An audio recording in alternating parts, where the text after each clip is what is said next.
Good morning class. Study portal पे आप सभी का स्वागत है। स्टडी पोर्टल पे मैं हूं आपका दोस्त गौरव और मैं यहां पर आपको कंप्यूटर की क्लासेस को पढ़ा रहा हूं। ठीक है, तो ये जो कंप्यूटर की क्लासेस मैं पढ़ाऊंगा दोस्तों, ये आपके सभी एग्ज़ाम्स जैसे आपके केवीएस हो गया, एनवीएस हो गया, डीएसएसबी हो गया, बस और अन्य जो जितने भी एसएससी से रिलेटेड स्टेट एग्ज़ाम्स होते हैं, इन सभी में आपको पता है कि कंप्यूटर जो है वो एक महत्वपूर्ण सब्जेक्ट के रूप में पूछा जाता है। और आज के समय में जो है वो कंप्यूटर का जो ज्ञान है, नॉलेज है, वो होना अनिवार्य भी है, क्योंकि हर क्षेत्र में आपको इससे संबंधित बेसिक जानकारी आपसे एक्सपेक्ट की जाती है। ठीक है, तो इसीलिए जो है मैं आपके बीच में जो है वो कंप्यूटर की क्लासेस को लेके आया हूँ।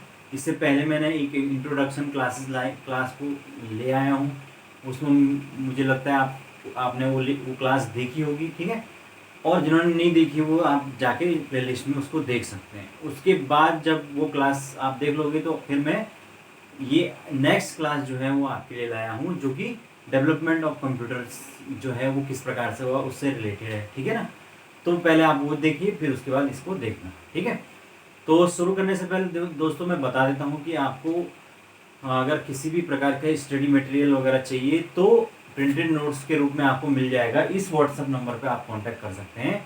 आप जिस भी एग्ज़ाम की तैयारी कर रहे हैं, चाहे वो आप एसएससी की तैयारी कर रहे हैं, चाहे वो आप केवीएस, एनवीएस या डीएसएसबी, सीटेट, इन सभी या स्टेट के जो टेट एग्ज़ाम होते हैं उनकी तैयारी कर रहे हैं, उन सभी की एग्ज़ाम के लिए आपको यहाँ पर प्रिंटेड नोट्स मिल जाएंगे। आप इस व्हाट्सएप नंबर पर कॉन्टैक्ट करके उसको ले सकते हैं। ठीक है, तो चलिए अब शुरू करते हैं।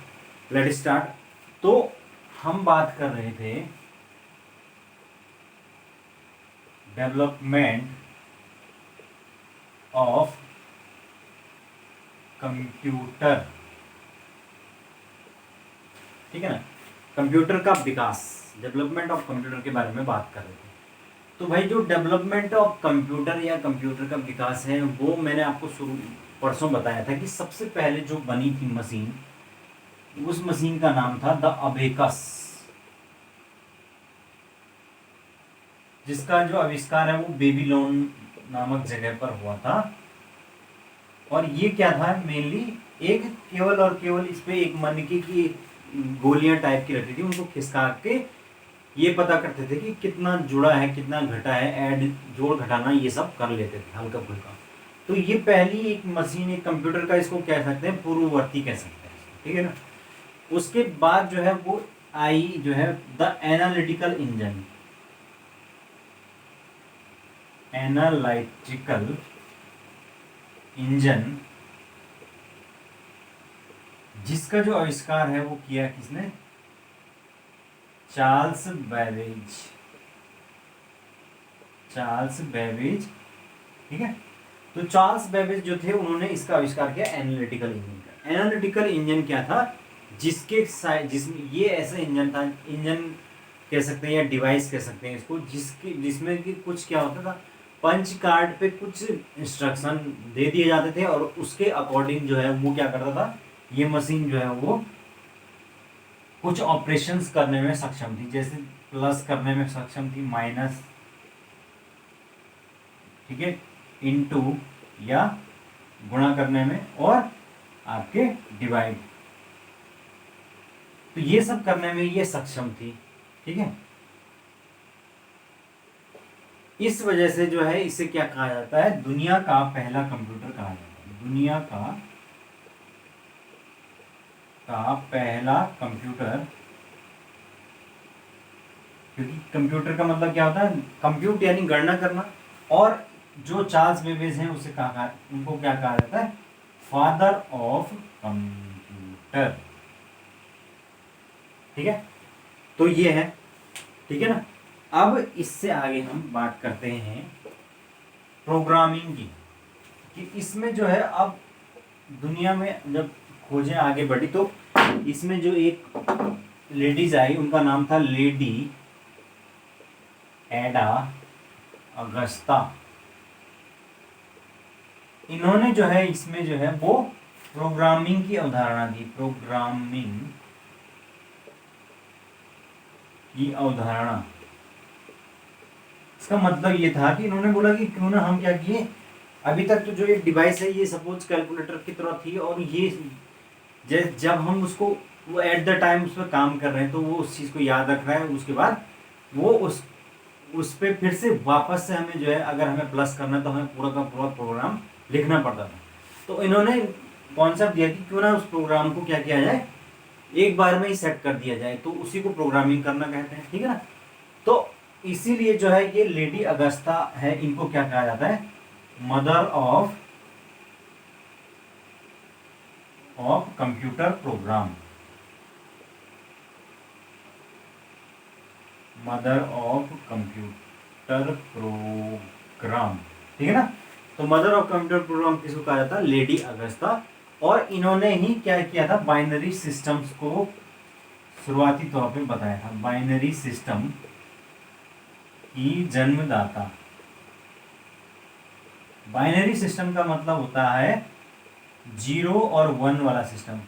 हम सब जानते हैं कि जो कंप्यूटर होता है वो क्या समझता है, वो बाइनरी सिस्टम, बाइनरी लैंग्वेज को ही समझता है। आप जानते हैं कि आप कंप्यूटर में कुछ भी टाइप कीजिए, कोई भी वर्ड, कोई भी अक्षर टाइप कीजिए, कंप्यूटर उसको जब लैंग्वेज के तौर पर पढ़ता है तो उसको दो ही चीज़ें समझ में आती हैं, ये तो 0 और दूसरा 1। और इन्हीं दो लैंग्वेज के अलग अलग कॉम्बिनेशन से वो सारे के सारे जो है शब्द और वर्ड्स बना लेता है।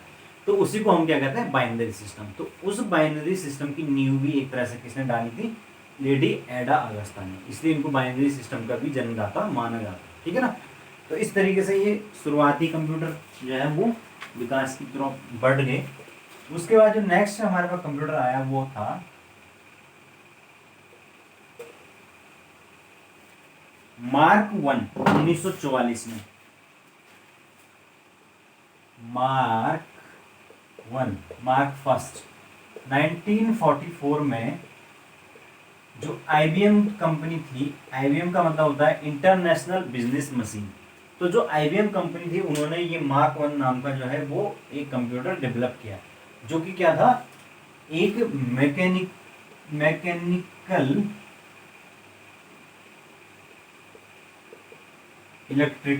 इलेक्ट्रिकल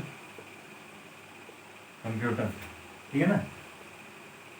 तो ये भी एक नई चीज थी कि ये क्या था, एक मैकेनिकल इलेक्ट्रॉनिक कंप्यूटर, या इसको आप कैलकुलेटर कह सकते हैं, लेकिन उस जमाने के हिसाब से जो है शुरुआत में कैलकुलेटर को ही कंप्यूटर माना जाता था, ठीक है ना। तो मैकेनिकल इलेक्ट्रॉनिक कैलकुलेटर था ये, कंप्यूटर माना जाता था इसको। तो ये IBM कंपनी ने डेवलप किया 1944 में, ठीक है ना। उसके बाद नेक्स्ट जो हमारे पास कंप्यूटर आया है वो है एनियाक। यहाँ पे देखो मार्क, उसके बाद आया एनियाक। एनियाक का मतलब होता है इलेक्ट्रो न्यूमेरिकल इंटीग्रेटेड कैलकुलेटर,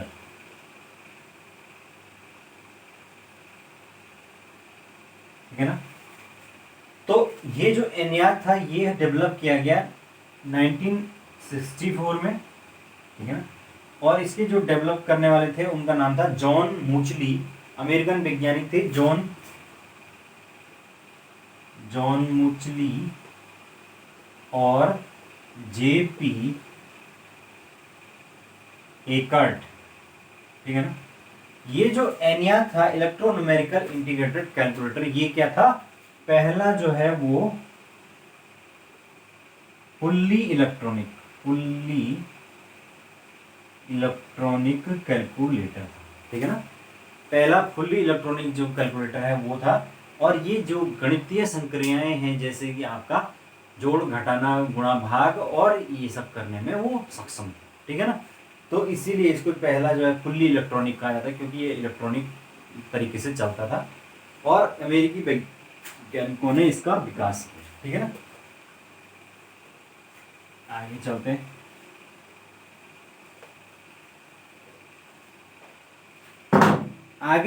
आगे जो हमारे पास नेक्स्ट है वो है इडिवाक। इडिवाक का मतलब होता था इलेक्ट्रॉनिक डिस्क्रीट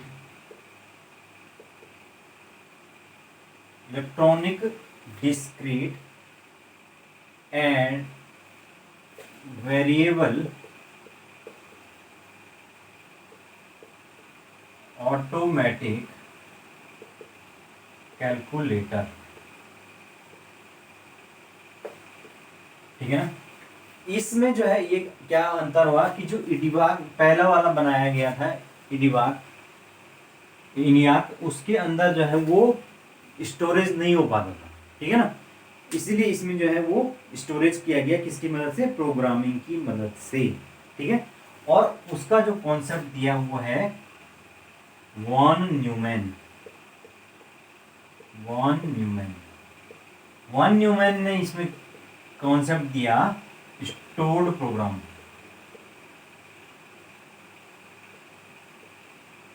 ठीक है। तो स्टोर्ड प्रोग्राम के जनक कौन माने जाते हैं, वॉन न्यूमैन। इन्होंने बोला कि हम कैलकुलेटर के अंदर जितनी भी जो हम एक्शन कर रहे हैं वो हमें क्या करने की जरूरत नहीं है, हमें उसको बार बार प्रोग्रामिंग करने की जरूरत नहीं है, बल्कि हम क्या करें उस प्रोग्राम को एक बार बना के स्टोर कर दें। तो स्टोर्ड जो प्रोग्राम है उन्होंने उसको डाला और उसके बाद उन्होंने डेवलप किया वॉन न्यूमैन ने इडिबाग इलेक्ट्रॉनिक डिस्क्रीट वेरिएबल और ऑटोमेटिक कैलकुलेटर, ठीक है ना। तो ये है आपका। उसके बाद नेक्स्ट जो आया उसका नाम था यूनिवैक। यूनिवैक ये जो कंप्यूटर था ये 1954 में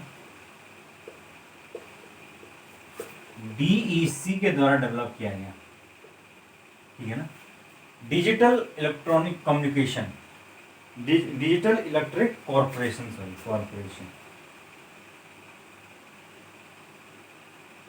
ये था इलेक्ट्रॉनिक और ये डिजिटल इलेक्ट्रॉनिक कॉर्पोरेशन एक कंपनी थी, अमेरिकी कंपनी। इन्होंने डेवलप किया जो है वो यूनिवर्सल यूनिवैक। तो यूनिवैक क्या था, एक व्यापारिक कंप्यूटर था, यानी कि पहली बार जो है वो व्यापार जो बड़े बिजनेसेस थे उसमें इसका इस्तेमाल होने लग गया, उसके साथ साथ डिफेंस में भी इसका इस्तेमाल होने लग गया, इसका यूनिवैक कैलकुलेटर।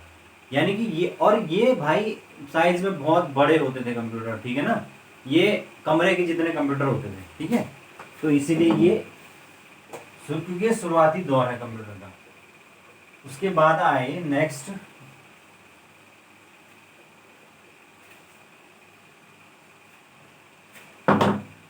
हमारे पास जो यूनिवैक के बाद आया वो है माइक्रो प्रोसेसर, ठीक है। तो 1970 में जो इंटेल कंपनी है, इंटेल ने जो है वो अपना माइक्रो प्रोसेसर निकाला जिसका नाम था इंटेल 4004। ये जो माइक्रो प्रोसेसर होते थे इनके प्रयोग से क्या हुआ, कंप्यूटर का जो साइज है वो अब घटाने में आसानी हो गई, यानी अब छोटे साइज के कंप्यूटर निकालना आसान हो गया। इसके बाद तो कंप्यूटर के क्षेत्र में जो है वो लगातार क्रांति होती रही। अब हम उसको समझते हैं किसके माध्यम से, क्लासिफिकेशन के माध्यम से हम उसको अच्छे तरीके से समझ सकते हैं, ठीक है ना। तो हम क्लासिफिकेशन देखते हैं। सबसे पहले क्लासिफिकेशन ऑफ कंप्यूटर। अगर मैं क्लासिफिकेशन की बात करूं कंप्यूटर की, तो भाई कंप्यूटर जो है वो तीन प्रकार से मुख्यतः क्लासिफाई होते हैं। एक तो सबसे पहले जो हार्डवेयर है उसके हिसाब से, कैसे कैसे हार्डवेयर में चेंज आया वो उसके हिसाब से होगा, ठीक है। उसके बाद जो नेक्स्ट हमारे पास होगा वो होगा वर्किंग के हिसाब से, वर्किंग में क्या चेंज आया। और थर्ड जो हमारे पास होगा वो स्पीड के हिसाब से होगा, ठीक है। तो जो हार्डवेयर है उसके अनुसार जो है वो अभी तक आ चुकी है 5th जनरेशन तक। तो ये है first generation, second generation, third generation, fourth generation और 5th जनरेशन, और उसके बाद है नेक्स्ट जनरेशन।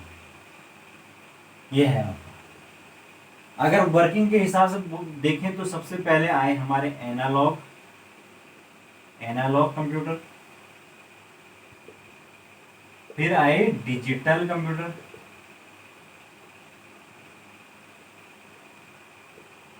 और फिर आए हाइब्रिड कंप्यूटर, ठीक है ना। अगर स्पीड और साइज के हिसाब से देखें तो सबसे पहले आए मेन फ्रेम, ठीक है, फिर आए माइक्रो कंप्यूटर, फिर आए मिनी कंप्यूटर, ठीक है। उसके बाद जो है अब आए हैं आपके सुपर कंप्यूटर, फिर नेक्स्ट जो आएंगे वो है क्वांटम कंप्यूटर, ठीक है। इस प्रकार से ये जो है वो अलग अलग तरीके से क्लासिफिकेशन किया गया है, ठीक है ना। अब हम सबसे पहले जो है वो जनरेशन के हिसाब से देखेंगे कि फर्स्ट जनरेशन में क्या हुआ था, सेकंड जनरेशन में क्या हुआ, थर्ड जनरेशन में क्या हुआ, इस तरीके से, ठीक है ना।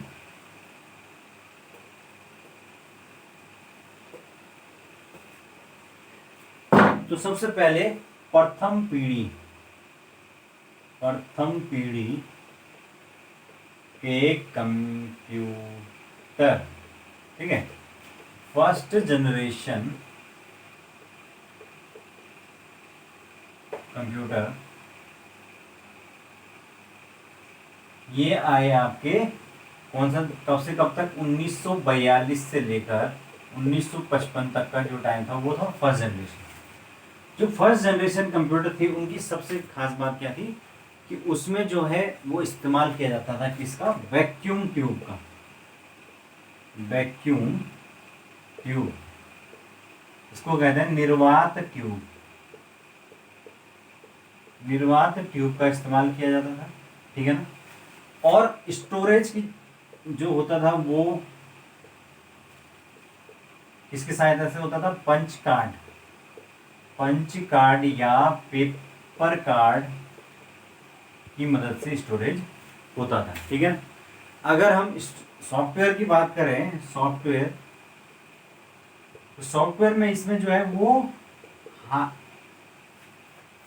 हाई लेवल नहीं बल्कि लो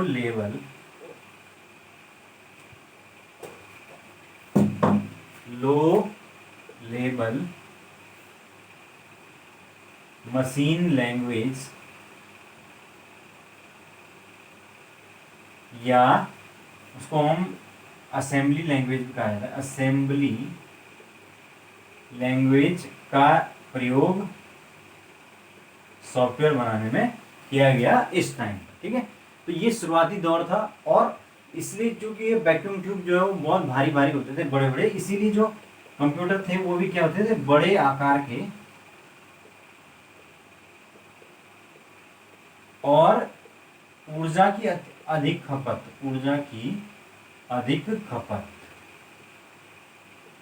यानी कि बहुत ज्यादा इलेक्ट्रिसिटी जो है वो खाते थे, ऐसा लगता था जनरेटर की तरह जो है इलेक्ट्रिसिटी खा जाता था। तो इस तरीके से जो ये फर्स्ट जनरेशन है ये होता है। फर्स्ट जनरेशन में सबसे विशेषता क्या है, उसकी निर्वात ट्यूब है, यह वैक्यूम ट्यूब, और उस टाइम पर पंच कार्ड और इनके स्टोरेज के लिए इस्तेमाल किया जाता था, ठीक है।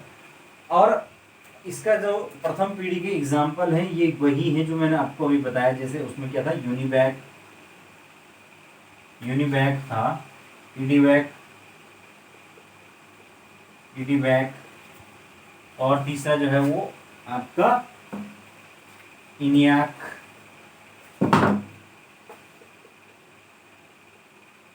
ये सारे के सारे फर्स्ट जनरेशन के कंप्यूटर, ठीक है। तो आप समझ गए फर्स्ट जनरेशन।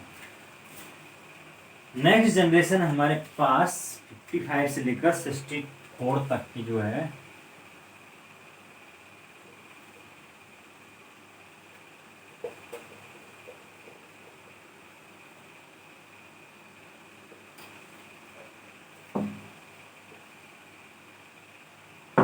तो नेक्स्ट जो है हमारे पास वो है दूसरी पीढ़ी के कंप्यूटर, सेकंड जनरेशन के कंप्यूटर। ये जो पीढ़ी चली है ये 1964 से लेकर 1955 से लेकर 64 तक ये जनरेशन चली।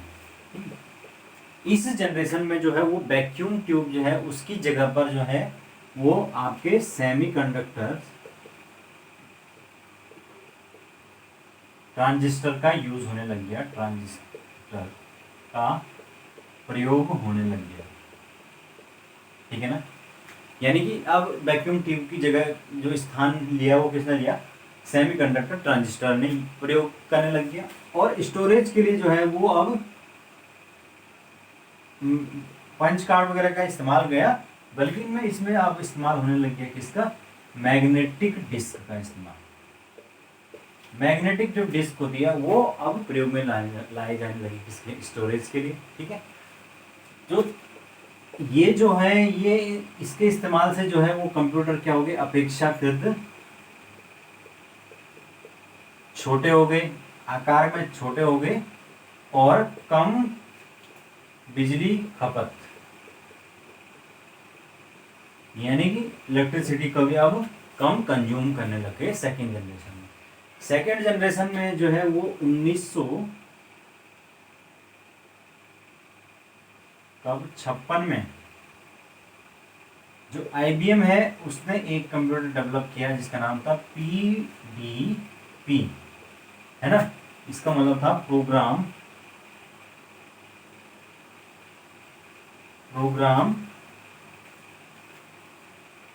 Data processor, program data processor, ये जो है विकसित किया।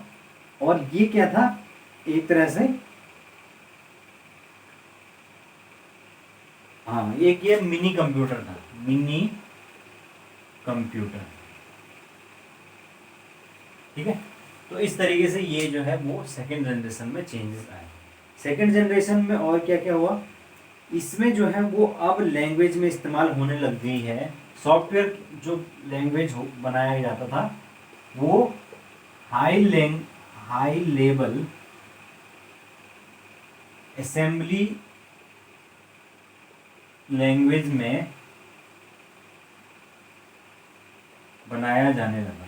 ठीक है, हाई लेवल असेंबली जो लैंग्वेज है उसमें बनाया जाने लगा। और एग्जांपल की बात अगर मैं करूं तो इसमें जो है वो है मेनली यूनिवैक का नया जो वर्जन है वो आया, यूनिवैक न्यू वर्जन। और उसके अलावा PDP 8,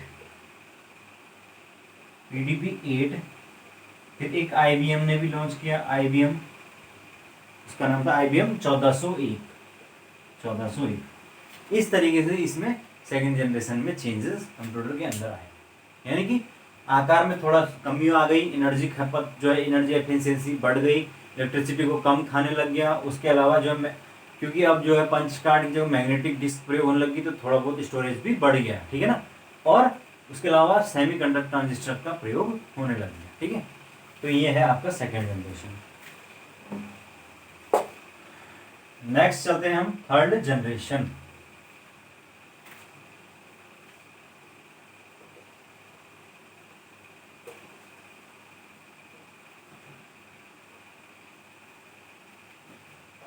थर्ड जनरेशन या तीसरी जो पीढ़ी है वो है 1965 से 1975 तक। ठीक है, 75 जो थर्ड जनरेशन है उसमें जो है वो सबसे बड़ा परिवर्तन हुआ कि यहाँ पर जो है वो अब प्रयोग होने लग गया किसका, आईसी का प्रयोग। आईसी का मतलब होता है इंटीग्रेटेड सर्किट। तो जो आईसी है, इंटीग्रेटेड सर्किट है, इनके जो प्रयोग होने लग गया तो इससे जो है वो अब कंप्यूटर का और ज्यादा उसको माइक्रो करने में आसानी हुई और धीरे धीरे क्या होने लग गया, माइक्रो कंप्यूटर का विकास होने लग गया, माइक्रो कंप्यूटर का डेवलपमेंट होने लग गया। क्योंकि जो है वो आईसी जो है वो छोटी सी होती है और वो प्रत्येक डिवाइस पे अलग अलग लगाई जा सकती है। ठीक है, तो आईसी का जो है वो प्रयोग होने लग गया। आईसी को जो है वो है 1958 में खोजा गया किसके द्वारा, आपके जॉन किल्वी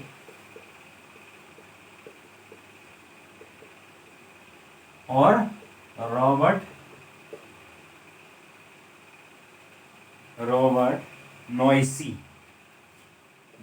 नॉइसी के द्वारा खोजा गया कब 1998 इसको विकसित किया गया कह सकते हैं, कब 1958 में इनके द्वारा, ठीक है, जॉन केली और रॉबर्ट नाइसी के द्वारा आईसी इंटीग्रेटेड सर्किट का।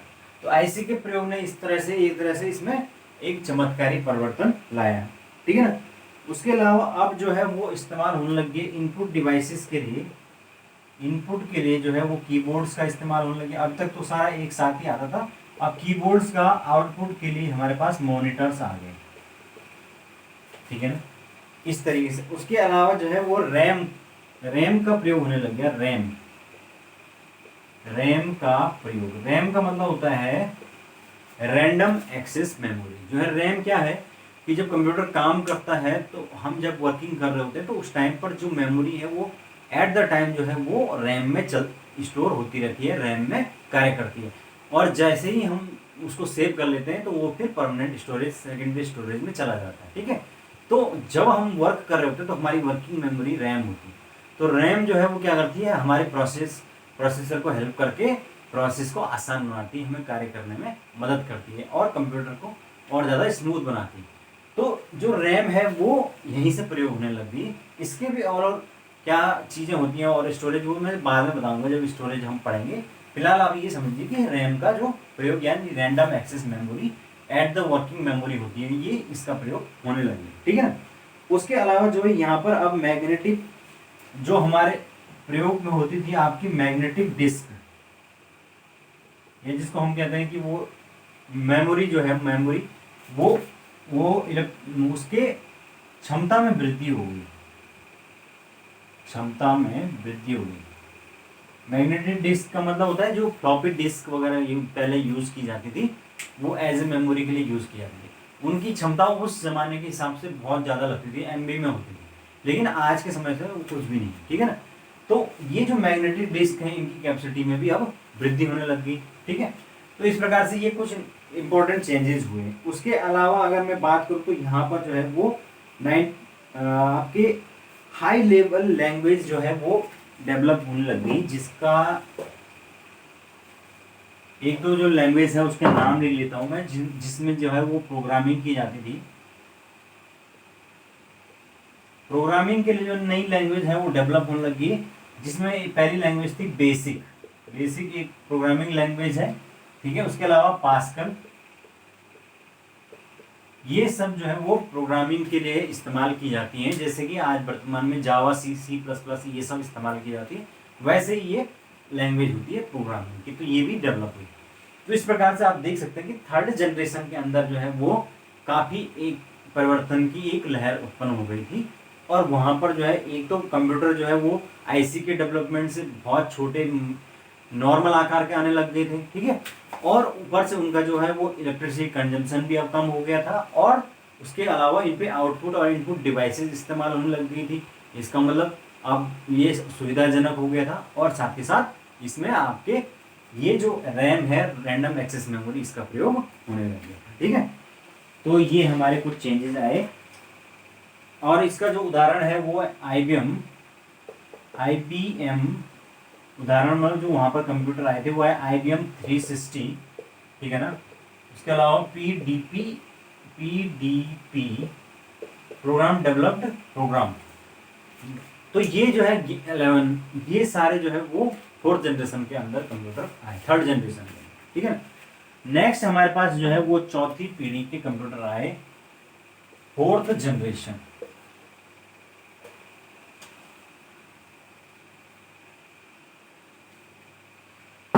फोर्थ जनरेशन है वो या चौथी पीढ़ी के कंप्यूटर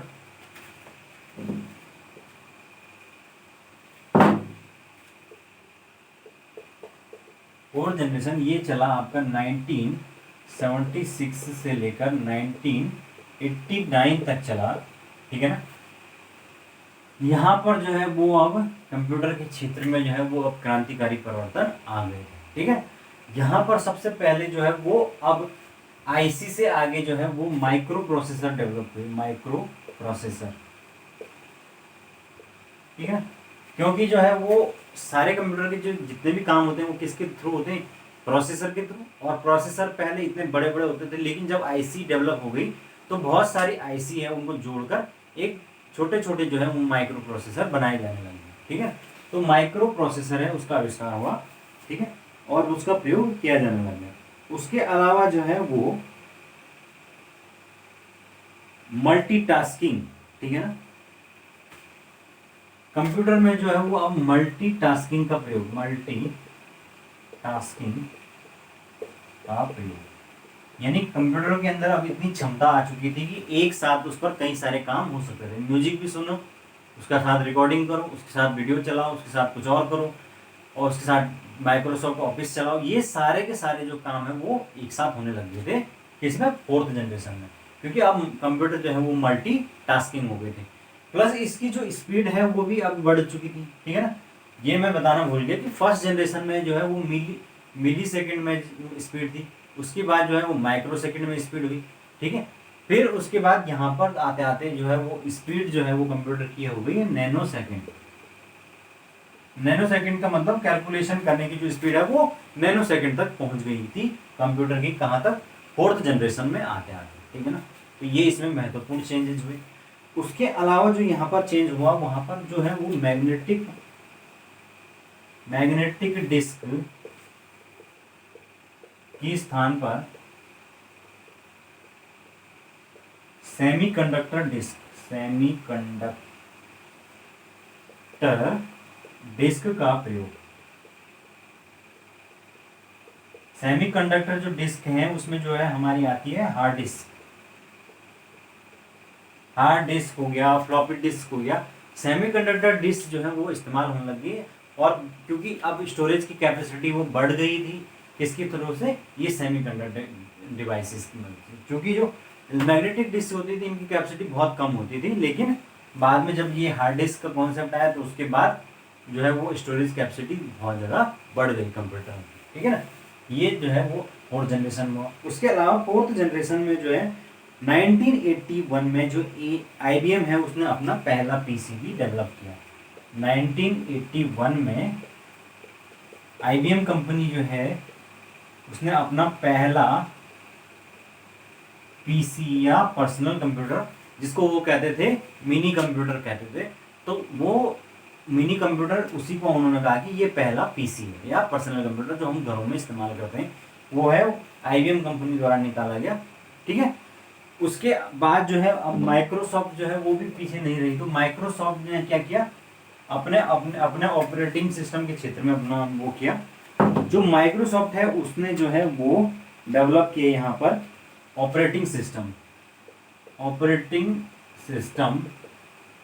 यानी जो कंप्यूटर को चलाता है पूरी तरीके से। तो उसमें सबसे पहले जो है वो शुरुआत में आया MS-DOS। ठीक है ना, फिर उसके बाद है वो आया MS आपके विंडो, और फिर MS विंडो, फिर एप्पल ने भी अपना OS निकाला। तो इस तरीके से जो DOS है वो शुरुआत में MS के द्वारा निकाला गया था, माइक्रोसॉफ्ट के द्वारा। फिर माइक्रोसॉफ्ट ने विंडोज के नए नए वर्जन निकाला, फिर विंडोज 98, फिर पहले विंडोज 90 निकाला, फिर 98 निकाला, फिर उसके बाद विंडोज 2000, फिर 2003 निकाला, फिर 2007 निकाला, फिर 2008 निकाला, फिर 2010 निकाला, और अब शायद कुछ नया भी आ गया है इसका वर्जन।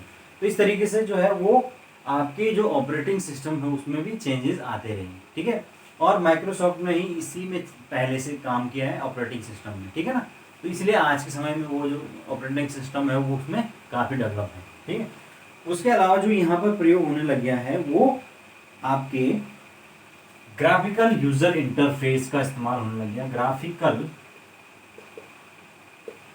यूजर इंटरफेस ने क्या किया कि जो कंप्यूटर है उसको यूजर फ्रेंडली बना दिया। उसमें एक तो ग्राफिक्स का इस्तेमाल कंप्यूटर में होने लग गया, फिर जो ग्राफिकल यूजर है इंटरफेस है वो क्या करता है, कंप्यूटर को ज़्यादा आसान बनाता है एंड यूज करने में, कलरफुल बनाता है। प्लस उसका जो इंटरफेस है वो इस प्रकार से बना दिया गया है, उसमें जो आइकन्स है वो दिखने लग गए, उसको आसानी से हर कोई इस्तेमाल कर सकता है, यानी कि यूजर फ्रेंडली बन गया। ठीक है, तो वो GUI की मदद से ही हुआ। GUI की मदद से क्या होता है कि अब जो है इनपुट डालने के बाद प्रोसेसर पूरा का पूरा काम वो आसानी से कर लेता है। प्लस ऑप्शन जो है इजीली शो होते हैं और आउटपुट भी आसानी से मिलता है। ठीक है, तो ये ग्राफिकल यूजर इंटरफेस इसमें शुरू हुआ। उसके अलावा जो है इसमें एक और चीज हुई है नए इस जनरेशन में, वो है प्रोग्रामिंग के क्षेत्र में नई लैंग्वेज जो है सी का विकास। ठीक है, तो सी लैंग्वेज जो है वो अब डेवलप होने लगती है। ठीक है ना, तो इस तरीके से जो हमारा ये 4th जनरेशन कंप्यूटर आया है। चलते हैं आगे।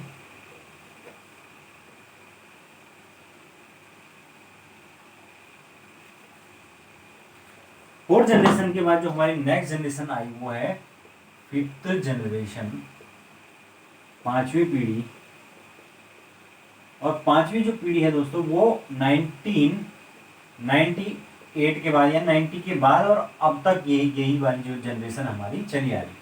तो इस जनरेशन में आप जानते हैं कि सबसे पहले जो है वो कंप्यूटर के आकार जो है वो छोटे से छोटे होते गए, छोटे आकार, यानी कि धीरे धीरे हमारे पास लैपटॉप आया जो कि गोदी में रख के चला सकते हैं, फिर लैपटॉप आया। ठीक है, इस तरीके से हो गए। उसके अलावा कंप्यूटर की जो गति है वो बहुत ज़्यादा बढ़ गई, जो है वो नैनो कंप्यूटर जो है वो अब डेवलप होने लग गए हैं। ठीक है, ये सब चीज़ें इसके अंदर हुई किसके 5th जनरेशन में।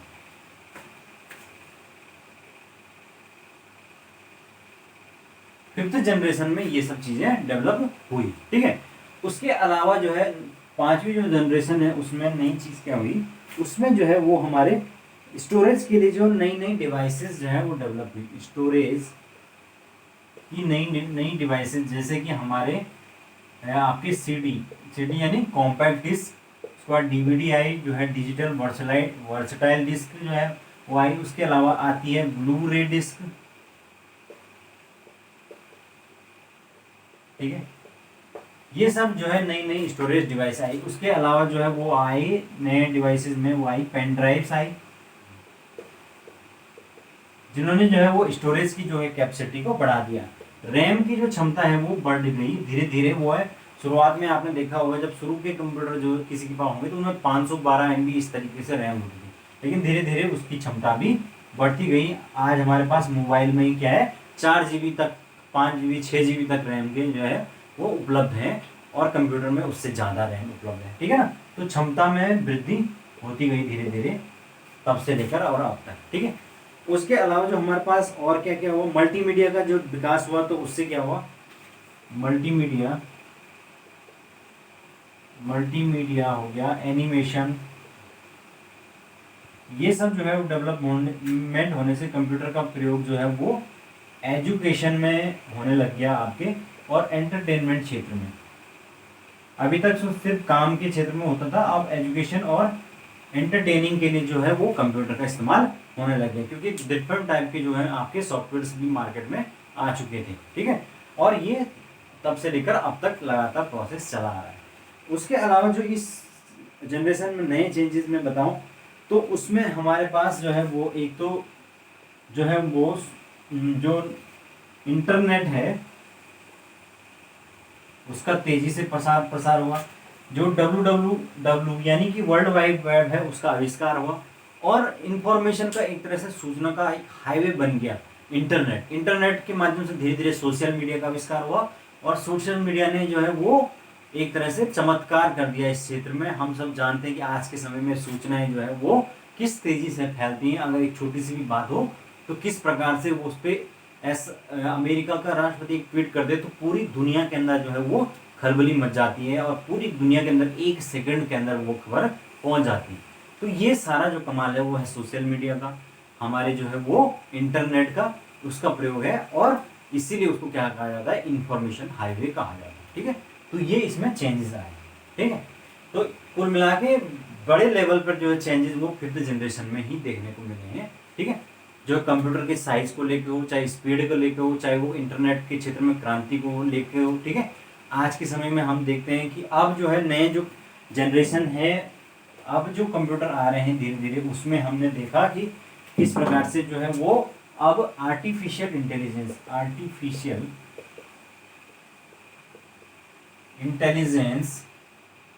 का प्रयोग होने लग गया। ठीक है ना, आर्टिफिशियल इंटेलिजेंस का मतलब होता है कि जैसे आज तक हमें ये होता था कि कंप्यूटर भाई जब उसको कुछ इंस्ट्रक्शन देंगे तो ही वहाँ कुछ करेगा। लेकिन आज आज के समय में देखिए आपकी कैसे वो आर्टिफिशियली चीज़ें समझ रहा है। आपने देखा होगा कि कैसे कार जो नई इलेक्ट्रिक एसयूवीज का नई गाड़ियाँ आ रही हैं उनमें किस प्रकार से आपने देखा कि वो जो है वो मौसम के हिसाब से ही एसी को अप डाउन करते हैं, कम ज़्यादा कर देते हैं। वो कहाँ से उनके पास दिमाग आया? क्योंकि उनके अंदर आर्टिफिशियल इंटेलिजेंस का फीचर अब भर दिया गया, ठीक है। या आपने देखा होगा कि किस प्रकार से जो है वो हम सोशल मीडिया पर, अगर आप फ्लिपकार्ट, अमेजोन, इन सारी चीज़ों पर जो है अगर आप कुछ चीज़ सर्च करोगे, कोई भी चीज़ आप उस पर ढूंढोगे, सब कुछ, मैं किताब ढूंढना चाहता हूँ कोई, मैं उसको ढूंढूंगा, उसके बाद मैं उससे बाहर आ जाऊँगा। तो आप अगर किसी भी साइट को इस्तेमाल करेंगे, उसके अलावा फेसबुक हो गया, इन सब चीज़ों को, तो वहाँ पर उस चीज़ के एड्स दिखाने लग जाता है जो चीज़ आपने सर्च की है। क्यों? क्योंकि वो आर्टिफिशियल इंटेलिजेंस है, वो अपने आप आपकी चॉइसेस को देता है, ठीक है ना। आप जिस चीज़ को ज़्यादा देखेंगे तो जो यूट्यूब है वो अपने आप ही उस चीज़ को क्या करता है, रिकमेंड करने लग जाएगा अपने आप आपके लिए। आप रेलवे की वीडियो ज़्यादा देखोगे तो रेलवे का रिकमेंड करने लग जाएगा, एसएससी के देखो एसएससी के रिकमेंड करने लग जाएगा, टीचिंग के देखो टीचिंग के रिकमेंड करने लग जाए। तो ये सारी की सारी जो चीज़ें हैं ये किसके द्वारा संभव हो पाती हैं? आपके इंटीग्रेटेड आपके आर्टिफिशियल इंटेलिजेंस के प्रयोग से ही संभव हो पाती है, ठीक है। तो ये सब 5th जनरेशन में आपके चेंजेस आए, ठीक है। उस 5th जनरेशन में आपके जो है वो क्या क्या कंप्यूटर आए, जैसे नए नए बहुत सारे कंप्यूटर आए, एप्पल ने बहुत सारे निकाले हैं, मैकबुक हो गया, ठीक है। उसके अलावा जो है इस जनरेशन में डेल ने निकाले हैं, कॉम्पैक्ट ने निकाले, बहुत सारे प्लेयर मार्केट में आ चुके हैं, ठीक है। तो धीरे धीरे जो है वो और ज़्यादा जो है वो जो हार्डवेयर है उसकी कैपेसिटी बढ़ती जा रही है, स्टोरेज की कैपेसिटी बढ़ती जा रही है। आज हम पहले 1 GB की पेन ड्राइव बहुत बड़ी लगती थी, आज आपके पास 64 GB की, 120 GB की पेन ड्राइव है, उसमें भी स्टोरेज आपको कम पड़ता है, ठीक है। आज पहले जो है वो 512 MB जो है स्टोरेज बहुत ज़्यादा था। आज के समय में आपके फ़ोन नॉर्मल, हमारे किसी के भी फ़ोन में 64 GB 120 GB का स्टोरेज आसानी से मिल जाएगा। उसके अलावा रैम जो है उसकी कैपेसिटी अब धीरे धीरे बढ़ती जा रही है, ऑपरेटिंग सिस्टम नए नए आ रहे हैं, ठीक है, विंडोज़ में भी नए नए अपडेट आ रहे हैं। तो ये सारे के सारे जो प्रयोग हैं ये 5th जनरेशन के अंदर कंप्यूटर में हुए हैं, और कंप्यूटर का साइज इतना छोटा हो गया, आने वाले टाइम में अगर एक नाखून के बराबर कंप्यूटर होगा तो उसमें आप चौंकना मत, ठीक है ना। तो ये सारी चीज़ें होती हैं नए इस जनरेशन में, ठीक है। उसके बाद जो है वो नेक्स्ट जो हमारे पास जनरेशन आएगी वो है हमारी 5th जनरेशन, ठीक है ना, या उसको हम क्या कहते हैं, next generation computer. Next generation,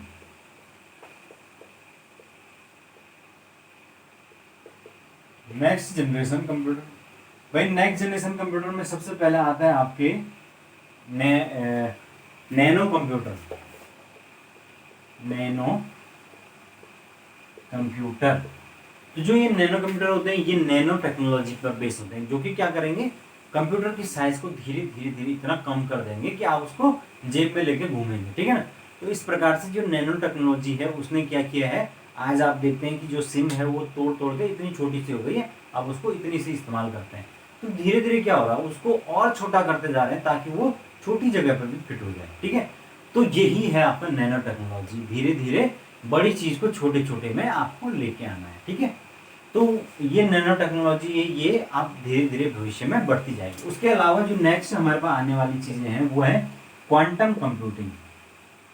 quantum computing, तो वर्तमान में हम सब जानते हैं कि जो हमारे पास नॉर्मल कंप्यूटर्स हैं या सुपर कंप्यूटर हैं उनमें जो है वो इस्तेमाल मेमोरी जो होती है वो किस में होती है, बिट में होती है, बिट बाइट है ना, जैसे मेगाबाइट, किलोबाइट, ये सब इस्तेमाल होती है। तो इसमें बाइनरी सिस्टम यूज होता है, 0 1 0 1 इस तरीके से। लेकिन जब ये क्वांटम कंप्यूटर आएगा तो ये क्वांटम कंप्यूटर क्या करता है, उन बाइनरी सिस्टम के बीच के अंकों को लेकर भी जो है इतनी तेजी से काम करता है कि उसमें जो है वो मेमोरी प्रयोग होती है आपका क्यूबिट में। क्यूबिट का मतलब होता है क्वांटम बिट, यानी कि ये 0 और 1 के बीच में भी जो है वो लगभग 1000 जो अंक हैं उनको भी ले लेगा, उनको भी एक्सेप्ट करेगा। तो इसका मतलब उसकी कैपेसिटी कई हजार गुना बढ़ जाएगी कंप्यूटर की, और वो इतनी तेजी से काम करेंगे कि हम मतलब पूरी तरीके से वो एक तरह से चेंज ले आएंगे, ठीक है ना। तो ये जो क्वांटम कंप्यूटर है इनको भी फ्यूचर का कंप्यूटर माना जा रहा है, उन पर भी बहुत तेजी से काम हो रहा है, ठीक है ना। उसके अलावा जो है वो और क्या क्या होता है, केमिकल कंप्यूटिंग होता है, डीएनए कंप्यूटर। तीसरा जो हमारे पास है वो डीएनए कंप्यूटर, या इनको बायो कंप्यूटर भी बोलते हैं। उसके बाद केमिकल कंप्यूटर, ये सब चीजें होंगी। धीरे धीरे जो है वो जब टेक्नोलॉजी में सुधार होगा, और यानी कि 5G जो टेक्नोलॉजी है उसके बाद आने के बाद सबसे बड़ी क्रांति जो है वो आएगी किसमें, आर्टिफिशियल इंटेलिजेंस के क्षेत्र में। आपके जो है वो इस क्षेत्र में इंटरनेट ऑफ थिंग्स, यानी चीज़ें जो है वो सारी की सारी कनेक्टेड फीचर के साथ आएंगी। जो मोबाइल है वो आपकी कार से कनेक्ट रहेगा, आपके घर के लाइट से कनेक्ट रहेगा, आपके किचन के फ्रिज से कनेक्ट रहेगा, आपके किचन के ओवन से कनेक्ट रहेगा, यानी कि टीवी से कनेक्ट रहेगा। हर सारे के सारे जो मोबाइल हैं वो आपस में नेटवर्क से कनेक्ट रहेंगे, और सारे के सारे जो डिवाइस हैं वो एक ही मोबाइल से आप ऑपरेट कर पाएंगे। आज के समय में भी अब कुछ गाड़ियां, जैसे किया ने जो हाल ही में गाड़ी निकाली है, उसमें ये फीचर है कि आप कार को किससे ऑपरेट कर सकते हैं। तो वो क्या चीज़ है, वो यही चीज़ है कनेक्टेड कार, यानी कि इंटरनेट ऑफ थिंग्स। आप इंटरनेट की मदद से है वो अपनी गाड़ी को लॉक कर सकते हैं, स्टार्ट कर सकते हैं, चला सकते हैं। ये सारी की सारी चीज़ें वो आने वाले टाइम पे ये कंप्यूटर की मदद से ही संभव हो पाएंगी, ठीक है ना। आज के समय में जो एटीएम्स हैं वो बिना कंप्यूटर की मदद से चल पाते थे, कभी भी नहीं चल पाते, ठीक है। सारा का सारा जो नेटवर्किंग है वो किसकी मदद से, कंप्यूटर की मदद से ही होता है, ठीक है। कंप्यूटर के बिना तो हम इमेजिन भी आज के समय में दुनिया नहीं कर सकते, ठीक है। तो ये है हमारी जो जनरेशन है भाई कंप्यूटर की डेवलपमेंट की, ठीक है। उसके बाद जो है वो नेक्स्ट हमारे पास वर्किंग के बेसिस पे मैंने बताया कि डेवलपमेंट किस प्रकार से हो, on the basis of working. तो वर्किंग के बेस में सबसे पहले जो हमारे पास कंप्यूटर आए वो थे एनालॉग कंप्यूटर, ठीक है। तो जो एनालॉग कंप्यूटर थे वो ऐसी फिजिकल क्वांटिटीज को मापने के लिए प्रयोग होते थे जो कि तेजी से बदलते हैं, ठीक है ना। ऐसी फिजिकल जो क्वांटिटीज है उनको मापने के लिए प्रयोग होते थे, जैसे कि आपका प्रेशर हो गया, वोल्टेज हो गया, टेम्परेचर हो गया, ठीक है। ये सारी की सारी चीजें जो कि चेंज होती रहती हैं लगातार, उनको मापने के लिए जो है हम ये एनालॉग कंप्यूटर यूज करते थे। और ये क्या थे, जो है स्पीड इनकी बहुत स्लो थी, इसीलिए अब ये लगभग चलन से बाहर हैं। याद रखना ये चीज, इनको चलन से बाहर क्यों किया गया, क्योंकि इनकी जो है स्पीड वो बहुत ही कम है, स्लो है स्पीड, ठीक है। तो ये जो है वो आज भी कुछ गाड़ियों में इस्तेमाल होते हैं। आपने देखा होगा गाड़ियों का जो स्पीडोमीटर है वो पुरानी जो गाड़ियां हैं उनमें कैसा नॉर्मल एनालॉग वाला ही स्पीडोमीटर आता है, या जो पुरानी जो नॉर्मल गाड़ियां हैं उसमें एनालॉग कंप्यूटर है वो एक तरह से, ठीक है। और उसके बाद जो है नेक्स्ट जो जनरेशन हमारे पास आई वो आई किस, कौन सी, डिजिटल कंप्यूटर की। डिजिटल कंप्यूटर, जो डिजिटल कंप्यूटर है वो क्या करता है, जो है वो जितनी भी इंफॉर्मेशन हो तो उसको बाइनरी सिस्टम के रूप में लेता है, यानी कि आजकल के हिसाब से, और 0 और 1 के फॉर्म में लेते हुए सारे के सारे जितने भी कैलकुलेशन होती है उन सबको अंकों के रूप में या डिजिट्स के रूप में जो है प्रदर्शित करता है, इसलिए उसको डिजिटल कंप्यूटर कहते हैं। यही जो है कंप्यूटर है वो वर्तमान समय में वो प्रयोग हो रहे हैं, क्योंकि ये अपेक्षाकृत क्या है, तेज हैं, यानी कि वर्किंग इनकी बहुत ज़्यादा तेज है डिजिटल। और डिजिटल के प्रयोग से आपने देखा होगा कि कैसे जो वॉचेज हैं वो अब उसमें जो है अंक के रूप में, यानी डिजिटल है, नॉर्मल वॉच अब आती नहीं है, ठीक है। तो डिजिटल जो है वॉच है वो उसका इस्तेमाल हो रहा है। ऐसे ही हम जो है वो अगर हम देखें कि कोई घरों में जैसे थर्मामीटर होता था पहले, तो उसको ऐसे डालते थे, पारा देखते थे, वो सब चीज़ें गई अब उसकी जगह पर केवल और केवल आपको उसमें एक डिजिट्स दिखेगा, डिजिट पे आपको दिख जाएगा कि कितना आपको टेम्परेचर है, कितना कम है। तो ये सारी की सारी जो चीज़ें हैं कि किससे हुई है, डिजिटलाइजेशन होने से हुई है, डिजिटल आने से, यानी कि वो अंकों के रूप में जो है वो चीज़ों को प्रदर्शित करेगा, ठीक है। तो ये है हमारे जो नई गाड़ियां आपने देखी होंगी, जो नई कारें हैं, नई बाइक्स हैं, उनमें देखा होगा जब हम ऑन करते हैं तो पूरा का पूरा जो मीटर है वो क्या है, डिजिटल है, पूरा का पूरा इंस्ट्रूमेंट क्लस्टर पूरा डिजिटल है, क्योंकि सारी इंफॉर्मेशन डिजिटली आपको, क्योंकि वो ज़्यादा अट्रैक्टिव है, ज़्यादा तेजी से कार्य करता है, ठीक है ना। तो ये है डिजिटल।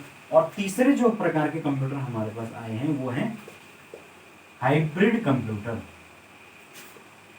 तो ये हाइब्रिड कंप्यूटर भी कहीं कहीं जो है वो साइंटिफिक रिसर्च वगैरह फील्ड में इस्तेमाल होते हैं। इनमें क्या होता है, दोनों चीजें इस्तेमाल होती हैं। वो होती हैं आपके आपके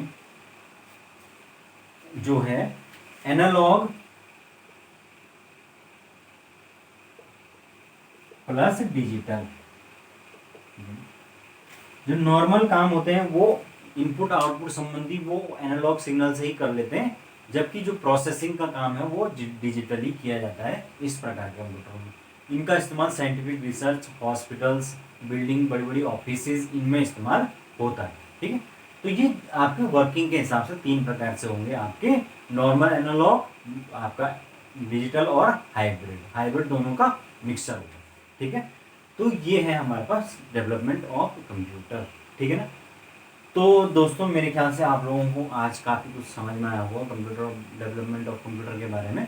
ठीक है, तो आज के लिए इतना काफ़ी है, और उसके आगे का जो है वो हम नेक्स्ट क्लास में अब कंटिन्यू करेंगे, जिसमें आपको मैं कंप्यूटर से संबंधित और भी बहुत सारी चीज़ें बताता रहूँगा। ठीक है, तो आप लोग इसी तरीके से जुड़े रहिए, मेरी क्लास को देखते रहिए, और मुझे पूरी उम्मीद है कि आप लोगों को मेरी क्लास अच्छी लगी होगी। कुछ तो आपको समझ में आएगा, 100% नहीं आया होगा, 50% ही आया होगा, लेकिन आया तो होगा, है ना। तो इसी के साथ आपको मैं बोलना चाहूँगा कि आप मेरे साथ जुड़े रहिए और देखते रहिए। मैं हूँ आपका दोस्त गौरव, और स्टडी पोर्टल पे आपको सभी प्रकार की जो एग्ज़ाम्स की तैयारी के लिए मैं आपके साथ जुड़ा ही रहूँगा। ठीक है ना। तो ठीक है दोस्तों, थैंक यू सो मच।